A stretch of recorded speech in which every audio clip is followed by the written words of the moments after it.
Good morning, everybody. We are back at a one-time only 8 a.m. There is a reason for that. I will be going to Mystery Wrestling this afternoon, and they're heading out there earlier today. So I wanted to tape a show because I hadn't done a show in a little bit. I did do a different version of the show, as you see at the bottom of the screen there. Definitely want to start off by congratulating our own Boris on his 40-hour stream. I was in and out of there throughout the 40 hours, helping him out, trying to keep him awake, keep the energy up. It was a lot of fun, and we raised almost $3,000 for mental health research, and that I think is quite amazing and absolutely huge. Like, I was so honored to be a part of it, even on a small level, and helping to bring the Easter Bunny back on the very different looking version of the Brunch Gimmick was a lot of fun. The Easter Bunny is only contractually allowed to be on so many of these episodes, and because Spencer will lose his mind because he will get the Easter Bunny will get all this canceled real quick. But today we're doing a bit of an abridged version. I wanted to do an episode. I also really wanted to talk Full Gear. I quite enjoyed this show. AEW, wow. Got burgers on the brain already. AEW, I feel has been shooting on all cylinders these last few months. The shows have been a lot of fun and well worth the money. And we're going to break down what was a fun Full Gear. See what I like, what I didn't like. Hope everyone's having a great weekend on their part. For the United States, happy early Thanksgiving. It's going to be Thanksgiving coming up this week. Hopefully everyone's with family, or even if they're not with family, with their chosen family. We really hope you have a good time there. To our American friends, we got new music saying Boris back in the ring last night. Oh, I look forward to seeing that. I've got to check that back. Big Bad Boris back in the ring last night. I'm assuming part of the Rumble that happened last night. LPW was also last night. Another huge night, another huge successful night. I look forward to watching that back later. A lot of what I saw looked like a lot of fun. Hope everyone there had a great time. Yeah, there's another big show last night in LPW. Looking forward to watching that back. But yeah, last night also AEW Full Gear. We're going to be breaking down the card, and then I've got to jet real quick because I'm heading down to Mystery Wrestling. Heading to a car with Nathan Yaramovich from IWS. We're going to head down there, and I think I'm going to accidentally take part I've got to figure out what to do because I'm going to be there early while they're doing I'm assuming Tyler Breeze is teaching a class. So I'm just going to try to either they let me sit in the back and just listen like I did the last time this happened. But yeah, I'll be in the back for a Tyler Breeze class, I think, because I think he's getting there early for that. And then later this afternoon at 5 p.m., which I highly recommend everyone check out on Evil Uno's Twitch and I think YouTube. Sometimes the YouTube doesn't work out all the time. But at bare minimum on Evil Uno's Twitch, you can check out Mystery Wrestling 20. I will be there live. The special guest is Tyler Breeze. You've got BMD Bud on commentary with Evil Uno and all the regular hijinks. If you haven't checked out a Mystery Wrestling show, it is a lot of fun. Like, you have great wrestling matches and a lot of incredibly silly hijinks, which what more can you ask about a wrestling show? Especially a free wrestling show you can watch online on Twitch for free at 5 p.m. You can have that on one screen, football on the other. Perfect day right there. But yes, let's get into it. AEW Full Gear was last night. Huge show coming from Newark, New Jersey. Well, we had quite a few title changes, which a lot of people were not expecting as many title changes as there were as we head into World's End coming up next month. But yeah, it was all in all a really fun show. I'll just burn through real quick because I did actually get to watch the pre-show matches. You had the Bang Bang Gang defeating Max Caster, Anthony Bowens, Big Bill, Brian Keith, the Outrunners by pinfall to win what was the first of two money matches, $200,000 of definitely real money. Congratulations to the Bang Bang Gang. You had the returning Doom and Boom Big Boom AJ and QT Marshall, with Aaron Solo, Big Justice, and the Rizzler. Then he defeated RPG Vice, which is Rocky Romero and Trent Beretta, with Don Callis, part of the Don Callis family. Big Justice getting some offense in, hitting that cutter, picture perfect cutter, which is the how the match. And honestly, we all know the Rizzler is the Shawn Michaels of this group. Like, you get the vibe that at some point the Rizzler is going to throw Big Justice through a plate glass window. It's bound to happen. You also had Hook and Eddie Kingston defeating the Workhorsemen. And the match that bled over into the main card, which I'll talk about, is the El Sky team defeating the Don Callis family. The El Sky team is Mystico, Mascara Dorada, and Neon, with Alex Abarentes. The Don Callis family of Okada, Takeshita, and Hechicero. They defeated them by submission, which is a huge win for them for the CMLL Trios Championship. They actually, them and who we'll be talking about a little later, Jet Speed, were both at CMLL last night, flew from Mexico to this show, and I think they have another show for CMLL tonight. So I think they all flew back to Mexico as well right after the show. So a busy night for all them. And really fun. I really like the idea. I don't know if they're going to do it every time, but if the last pre-show match bleeding into the main card. And it was funny because Okada took his time and showed up late and specifically dragged out his entrance to put in the main card and to fuck with Takeshita, which I felt was very funny. I felt a very funny move there between the two of them, and they're continuing this feud, which will probably bleed into the new year of Okada and Takeshita.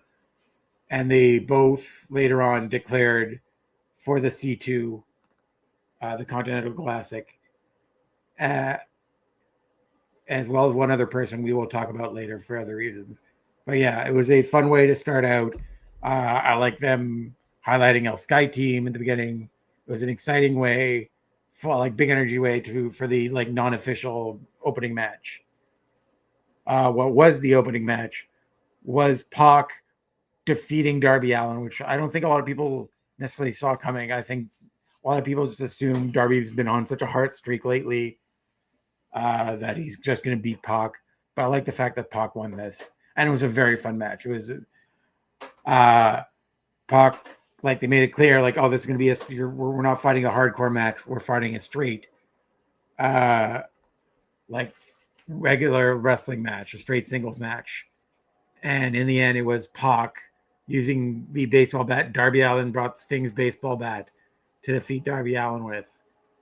But again, it shows that Darby, that not only, and I think everyone knows just how great Pac is in the ring. The dude's just ridiculous. He's been somehow improving every year, especially he's been doing this for so long, and just doesn't look like his body has not aged. His timing and speed has not changed. It's insane. And you got Darby Allin, who, yes, gets lumped in as a sort of death match this wrestler who people just can't assume. People assume just can't wrestle a straight match, and fully showed that today, and very nearly tapped out Pac if it wasn't for the outside interference. Right near the end, this was a very fun match. That insane bump, even in a non-hardcore match, Darby Allin finds a way to take a stupid bump. I don't know what that dude's spine is at this point. I think if you took a X-ray of his spine, it's just compacted dust. If you look, sometimes there are light tubes that have a plastic casing around it. So when you break it, it still holds its shape because of the plastic, but inside it's just dust. I'm assuming that's what Darby Allin's spine is like. it's still holding its shape, but it's gone because he got gorilla pressed from the ring apron right onto the floor by Pac, which just like the biggest, like, also guess somebody else's nickname, but also a big strong boy, just a short dude who can lift up a Mack truck with his bare hands and tossed him like it was nothing. It was insane. The thud of that bump was crazy. And like all in all, a fun opening contest. And like I was happy later on. I was actually watching the press conference right before this. And somebody did ask Tony Khan about the length of the shows. And he says like he's more comfortable doing longer shows on Saturdays when he's running Saturday pay-per-views. But he's like definitely looking into and listening to fan feedback. And I think like, if you're not going to start the shows earlier, some matches you could be possibly cut from thing like this could have been a very good Dynamite main event, I felt. Especially that like people, and I feel bad for my media friends who are at the press conference, who like were heading home at like 3 a.m. or just getting home at 3 a.m. or to their Airbnbs because the press conference like lasted to 1:32-ish. But yeah, like he said he'll look into like he's definitely keeping track and keeping fan feedback of the earlier start times. Like this is a very fun match. I felt it possibly could have been a Dynamite match if we could cut one and finish the pay-per-view a little earlier. But all in all, really fun match. Then you had the Fatal 4-Way Tag Team match. The winning team chooses stipulation of their semi-final match in the inaugural AEW Women's Championship Tournament. This also, I love everyone's team names. You had the Timeless Love Bombs, who are my favorites to win the tournament. The Babes of Wrath, which actually that team name, for those of us who watched the Speed Vlog, actually came up, was the idea of Speedball Mike Bailey. Just an offhand idea while they're shooting names. And the Grapes of Wrath knockoff name was the one that stuck. So fans of Speed Vlog know they came from there. You got the Sisters of Sin of Julie Hart and Sky Blue, and Megan Bain and Maria Shafir, who is replacing her injured Penelope Ford. And the Timeless Love Bombs won the match. I felt a very fun match. I'm very excited for what their stipulation is going to be and how weird that stipulation is going to be for the semifinal match. Again, like they were my favorites going into the tournament. I think even if they don't win the title, I think keeping Toni Storm in the tag division is smart for the time being because like she's had a fairly long run of being the top of the women's division. Sorry. Like a fairly long run being the top of the women's division. And like, I feel like this team with Mina is a lot of fun. Their dance routine coming out is like really, really cool. And I quite enjoy that. Yeah, they just like everyone, like a lot of these teams just feel like cohesive units. And like some of them didn't have that much time. And like I think every team sort of works. I think Megan Bain and Marina Shafir are sort of like the most thrown together-ish team out of the semifinal teams left. But like they work together because they're just two sort of quiet badasses who will like straight up beat your head in. And we will get into Marina Shafir a little later too and her further involvement in the match in a second. But yeah, I think that the Love Bombs are the correct team to win, especially that they're going to have the weirdest stipulation. I don't know what, and it's either going to be very weird or very violent, or somehow very horny. Or probably all three. More than likely with what stipulation of the match will be coming up. Then we got right after that another tag match. This time for the AEW Tag Team Champions of FTR with Little Stokely Hathaway against Bandito and Brody King, Brodito, and FTR taking the titles off them. I felt this was a very, very fun match. Like, say what you will about FTR, they just put on bangers. And same thing with Brodito. Like, Brodito, when they started, felt like a tag team that was just thrown together. But, like, it's one of those that just happened to work so well. It was just straight up money. Like, they work so well together. I wonder what's next for them. If, like, maybe Brody King does more single stuff, or they continue down the road and try to get a rematch with FTR coming up. But they were great champions throughout. This whole match was crazy. Like, that ending sequence was nuts. Of the, like, them trading, both teams trading shatter machines for 2 counts. And just going back and forth, and like Dax and Cass trying to find ways to cheat, and just Bandito once again, like, if he's not your wrestler of the year, he has to be top 5. Like, Bandito, especially at the end part showing, was the one that took the majority of the moves here, and just like that defiant, like, one of my favorite things is like that, like, fall on your sword, defiant. Okay, how are you doing, Peggy? By the way, hope you're having a good morning. I need to look that up. I didn't see it.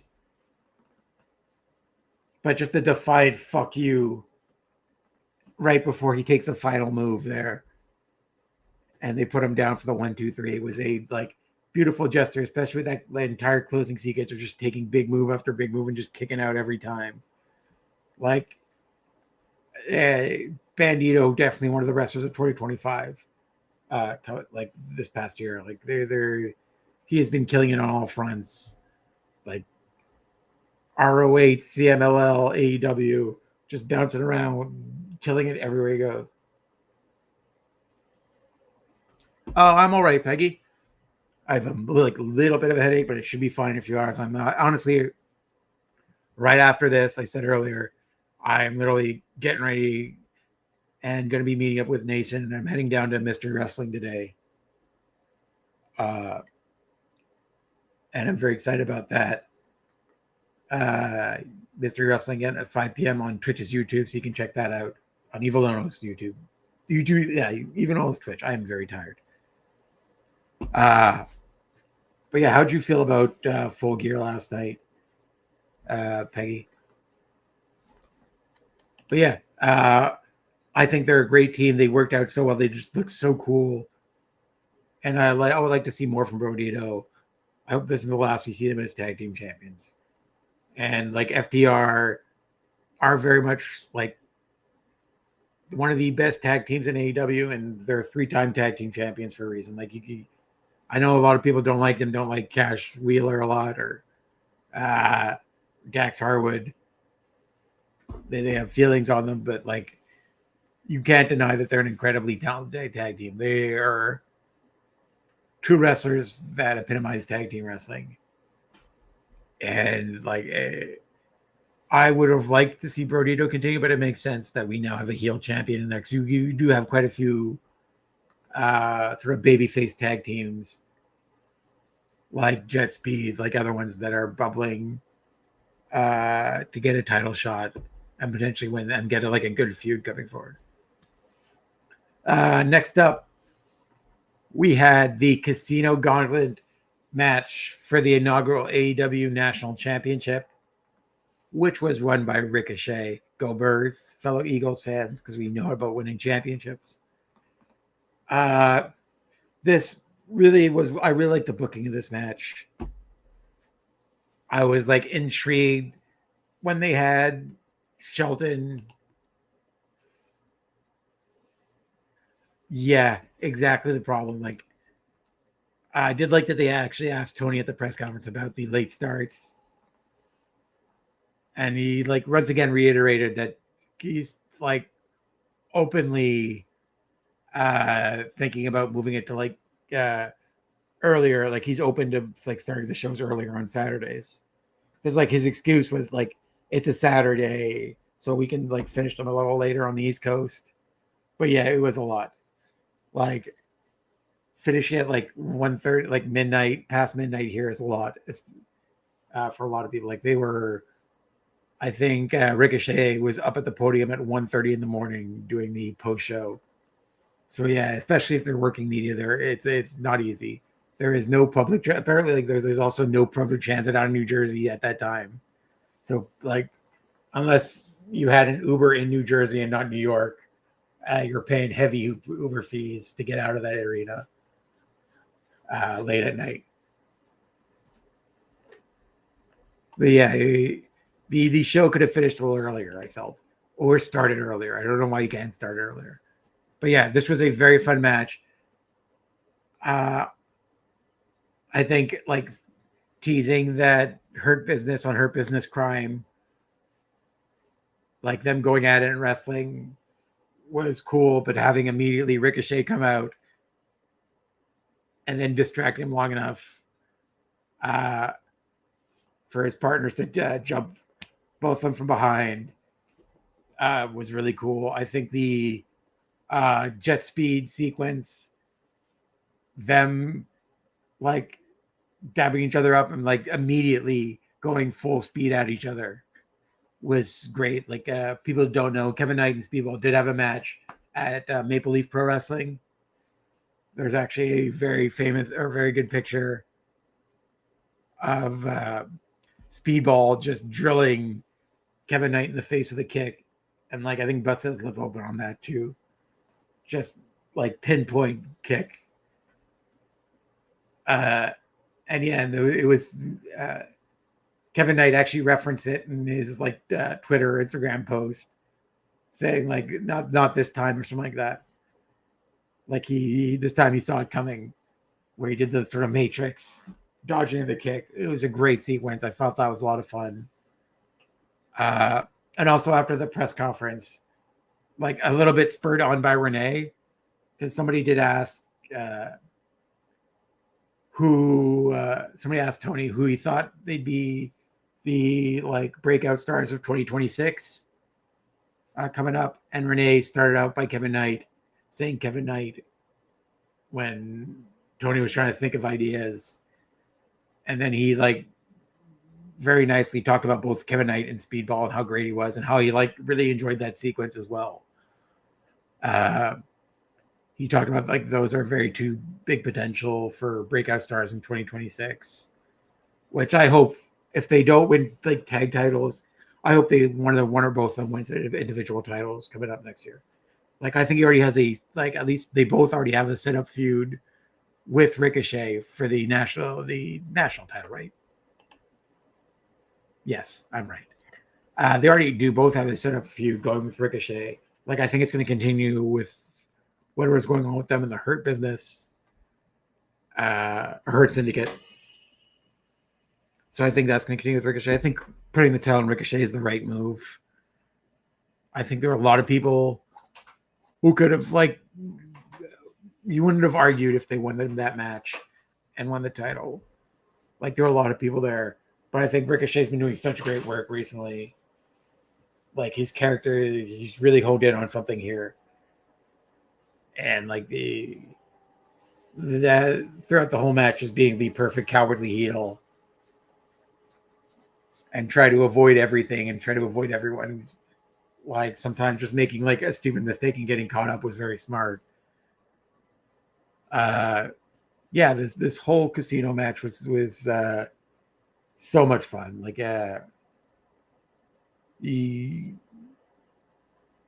like I think everyone got like a good chance to shine throughout.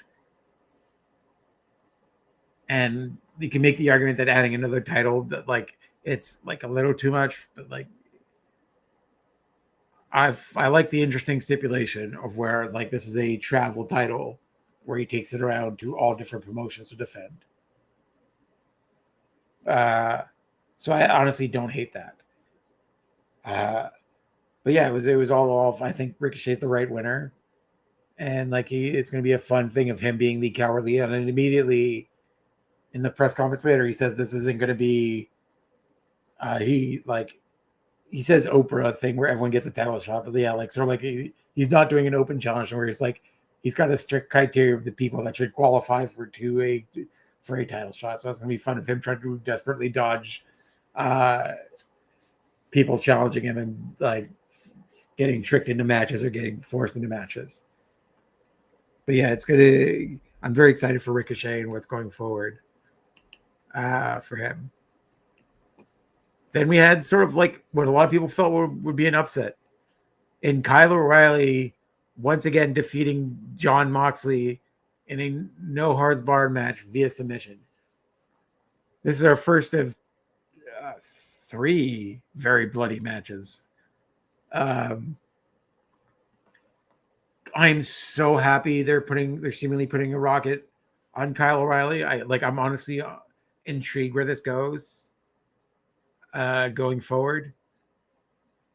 I think Jon Moxley is doing such a good job of putting people over and like helping create stars in AEW. Like, I think it's clear Jon Moxley was at this point the biggest signing in AEW. Like, no one's been like through thick and thin being able to constantly turn into him and like break glass against emergency. Jon Moxley's there. He's gonna not only have bangers, but he's gonna find a way to land the plane and end up telling good stories. And this story right now, with Mox is a lot of fun, and the sort of Damocles hanging over his head right now of what, like, most people don't think like if it's gonna happen, it just when.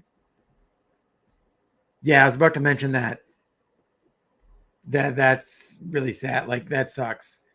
Again, Tony Khan during the press conference as well said that Kyle O'Reilly he didn't specify how long the injury is or how badly he's injured. He just said he's not medically cleared to be in the C2, which sucks. Because that would have been a good spot for him to, like, at this point, especially after this match, probably a favorite to win the C2. Like, he would immediately bumped up as a favorite and not just like somebody in the field to have good matches with. Like, he immediately would have become a favorite to win this because he submitted Moxley for a second time. Yeah, but also that was a very, very physical match. Like, the parts with the chain, these two beat the hell out of each other. Again, like the first of 3 fairly bloody matches on the card tonight. And these two did not hold back in a no holds barred match. Like, it's so cool that they're able to make like somebody who was like a favorite of mine in NXT, good Canadian kid in Kyle O'Reilly, like getting to get like the light put on him and like getting huge wins in AEW is really cool to see. Hopefully they're going somewhere with this, because it was a big night for the conglomeration as well, as we're about to get into. Yeah, and also that perfect shot of Marina Shafir somehow just in one look, just looking pissed, disappointed, and disgusted at the same time in Jon Moxley. Like, everyone feels that Marina Shafir should be the one to take Jon Moxley's head off to behead the king of the group there. Like, it seems like it has to be almost, because it's another straight time where he's disappointed his team and tapped out. So yeah, like this definitely sets up a like really cool story with Jon Moxley and what's going forward with them. Speaking of big families and big groups, you had in one of like the more emotional wins of the night and title changes of the night,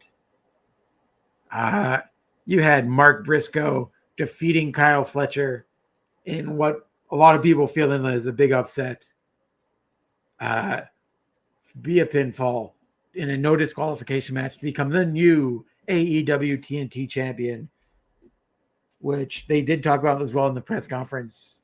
Somebody did question about like his journey onto TNT was not one a lot of people expected, and he was held off TV for a long time. They did not want him, and Tony Khan specified there was one exec in particular that would not budge on putting Mark Briscoe on TV, or the Briscoes at the time, and them talking about it. And Mark Briscoe, incredibly humble throughout the press conference as well, while bleeding near the end. He was actively bleeding, and like it was like he had to like finish the press conference holding like Kleenex to his head. But yes, this is the second of the very, very bloody matches. All credit to Kyle Fletcher, who absolutely a great champ. This is not the last time we're going to see him as champion. Like, dude is immensely talented. This was an absolute banger of a match. Like, that finish was crazy. Of like through the barbed wire, through the table, hitting the J Driller for the 1-2-3. Absolutely like crazy fin, like both going through thumbtacks and them just beating the living hell out of each other.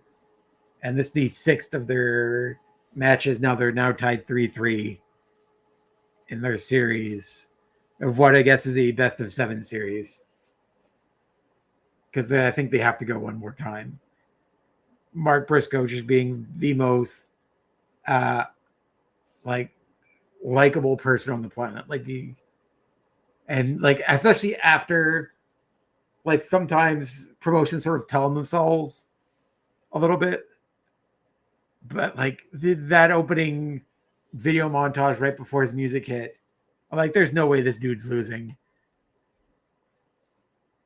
Like that just like immediately grabbed at your heartstrings. Like him telling his story since his like brother died, and just like talking about how much his family meant to him, and finding partners in his family, and finding partners in the conglomeration of like his road family, and how much that meant to him, and just like this beautiful piece right before he walked out. I think like there is no way he's losing this. And I was so happy. Like at a title wins, like he's one of those people you just can't help but cheer for. And I was just so happy he won that match. And like there's no taking away from Kyle Fletcher. He absolutely like put on a hell of a match. And like there is one of those like he could have easily beaten him and no one would have complained. Like most people were expecting it, but like for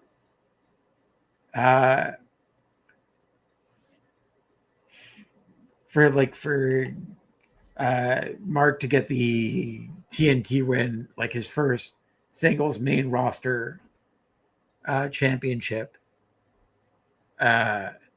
was huge, and for like Kyle Fletcher to put him over like that was great. And I'm like so excited for what's going to happen with Mark Briscoe and like what the conglomeration are going to do. And afterwards, in like the like backstage post video thing, Orange Cassidy presented him with a new camo TNT title, which was a nice touch. As well, another backstage segment, we got Kyle Fletcher when Takeshita and Okada were arguing with each other, and Takeshita saying he's going to be in the C2. And then Kyle Fletcher shows up still just covered in blood and tells him, you guys are both say you're my best friends, but neither one of you were out there for me. So I too will be joining the C2, which sets up again, which sees what group they're both, all three of them are in, because they might be on separate sides of the bracket. But again, right off the bat, sets up a very exciting Continental Classic of the three we have in there, which starts this Wednesday on Dynamo, which I'm very excited about. The Continental Classic is always a lot of fun. And yeah, actually the first time Mark Briscoe and Kyle Fletcher wrestled was in the Continental Classic, where Mark Briscoe defeated Kyle Fletcher. So yeah, that was honestly one of my favorite matches of the nights was this one. Then we had the Young Bucks and Josh Alexander defeating Kenny Omega and Jurassic Express for our second money match, the $1 million trios match, or what would have been $333,333. And the $1 goes to tip from the ref. That's how they split it up.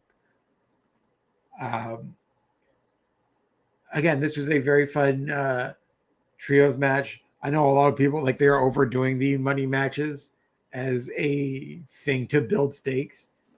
I think it should,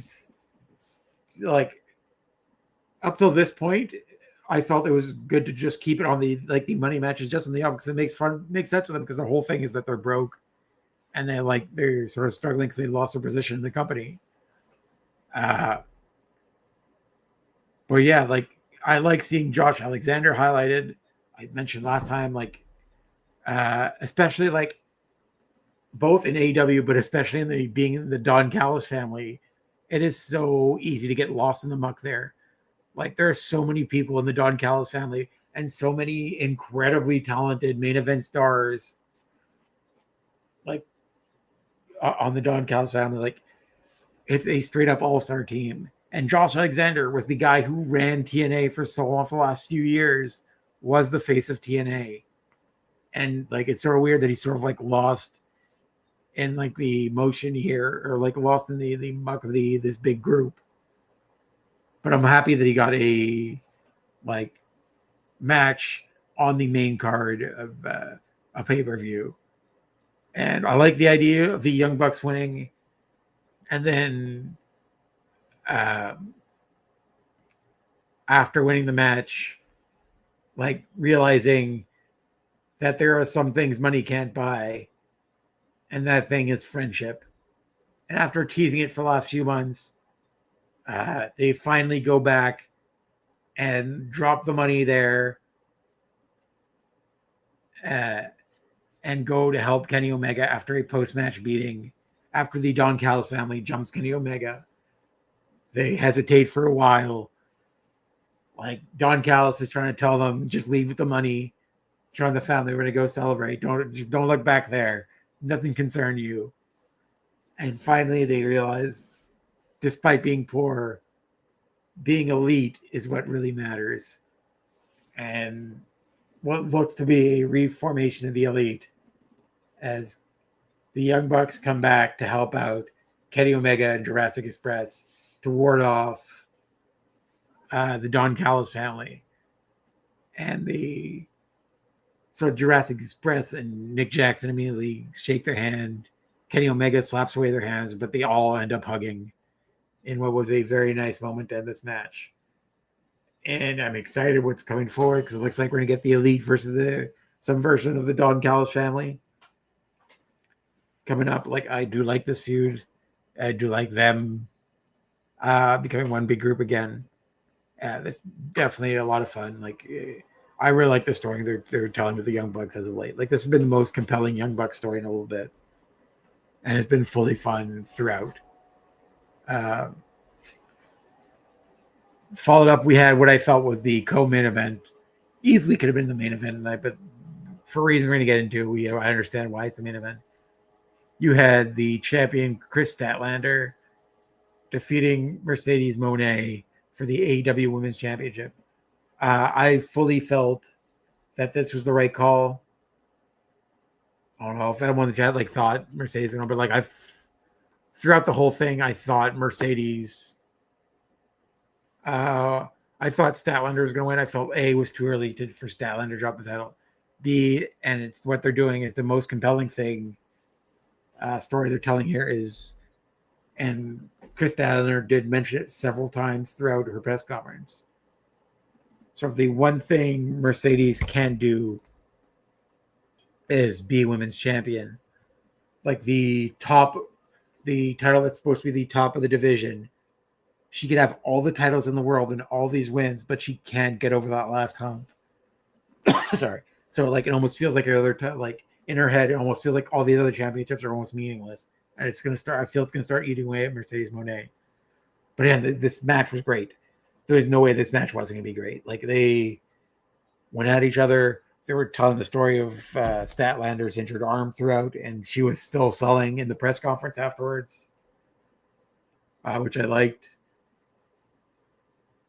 And just like two very, very good professional wrestlers going at it. Like it was a very fun match. I feel like Stat can hold the title for a little bit. Like I think she should hold the title well into next year. I think she's the perfect face of that division. And like I don't think it's the last time we're going to see her and Mercedes go at it. But I wouldn't be opposed to Mercedes never winning the AEW Women's Championship. Like, I think that it's the one thing she might never be able to achieve, like all her success, and it's going to be the one thing she can never achieve. Well, it would be a very interesting story and very interesting for a character.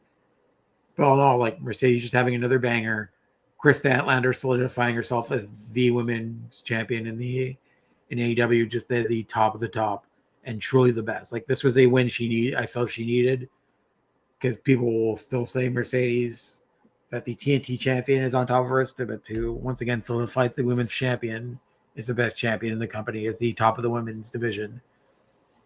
And I felt that was big for the title belt and for Statlander to solidify that. And it was all in all a very fun match. Then we had a little bit of a shorter match than I was expecting, but only 16 minutes, which was one of on the main card, the second shortest one on the main card, actually. I'm looking at the times now. But the only one shorter was the women's four-way match at 13 minutes, 15 seconds. This one was 16 minutes even. You had Samoa Joe, again, what easily felt another upset, defeating Hangman Page in a steel cage match.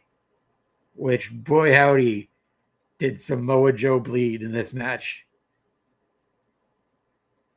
Like, a lot of the times when wrestlers bleed, it sort of like dries out a few minutes in, or like it gets wiped off and like the wound starts shutting. And like it has like the blood like dries up and clots a little bit.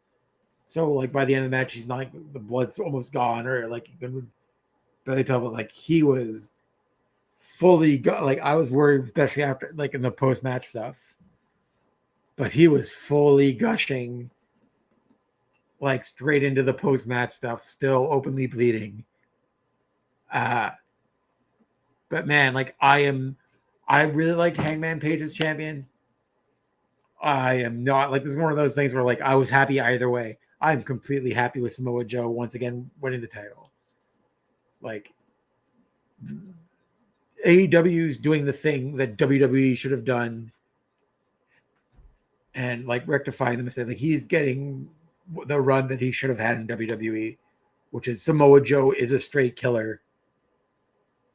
Like it's not only like can beat the hell, but like is really smart, has really good wrestling logic. Like both Samoa Joe, the person, and the character. And like he is who should be a constant, like, if not heavyweight champion, heavyweight title threat. And they have like this title win solidifies that. Like, you're not going to always beat Samoa Joe. Putting you in an AEW championship match with Samoa Joe, there is a high probability you lose. And that's what happened. Like Hangman didn't have as long as a title run this time.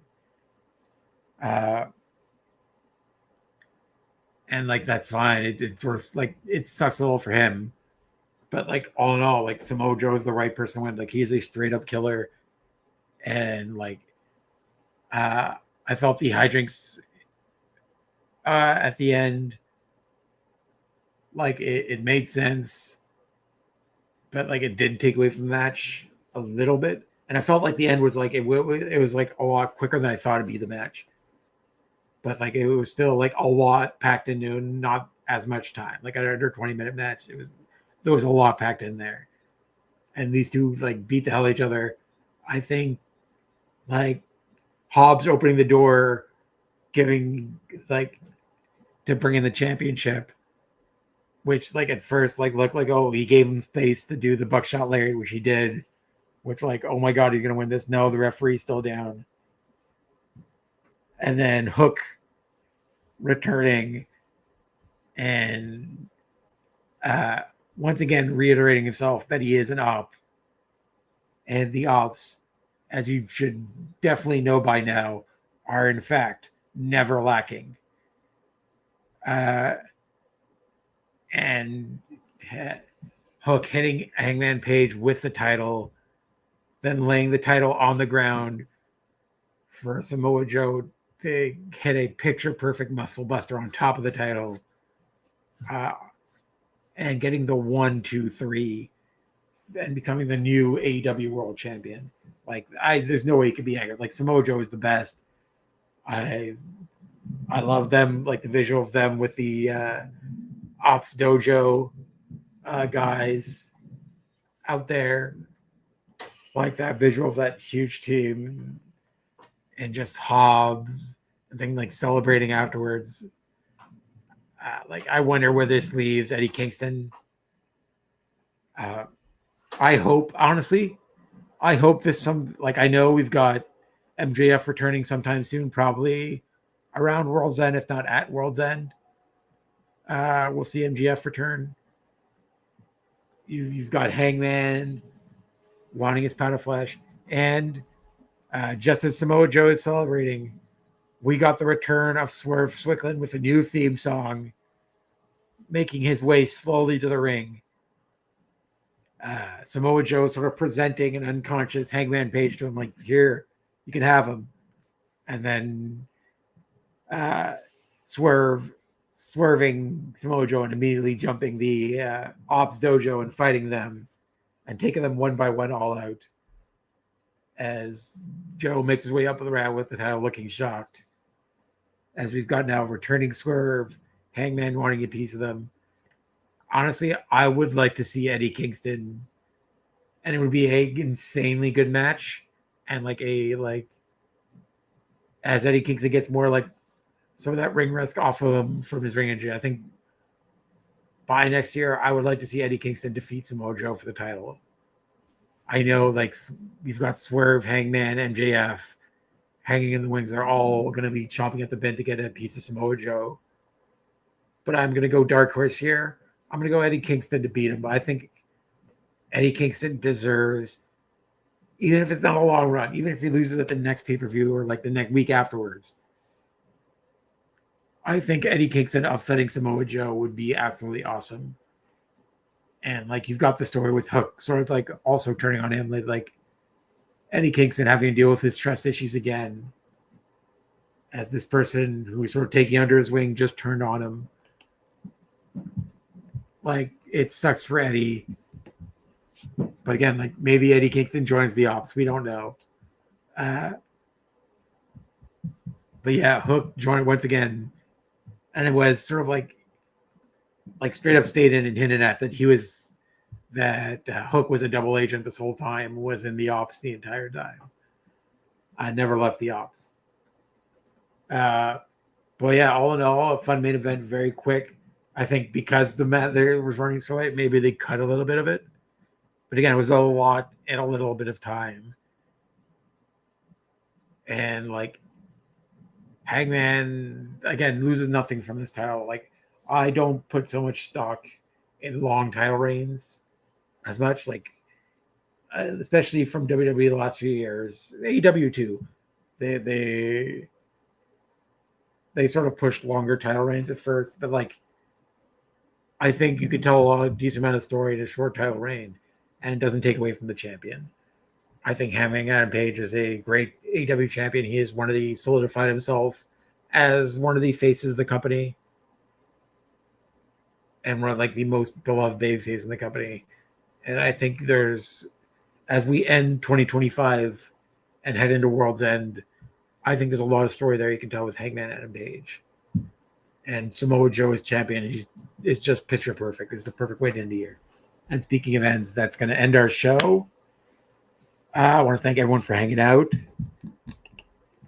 Ophelia, as always. Peggy, thank you. New Music, thanks for hanging out. Zach, thank you for wishing me a National Eat a Cranberry Day. I'm a fan of the cranberry sauce. Not so much cranberries themselves, but it is actually a good time because it is Thanksgiving in the States coming up this week. Once again, I want to wish all our American friends watching a happy Thanksgiving, and our American contributors like Pluggo and JPJ, a happy Thanksgiving coming up this week. Hopefully you get to see family or your chosen family or Friendsgiving if you're doing a Friendsgiving.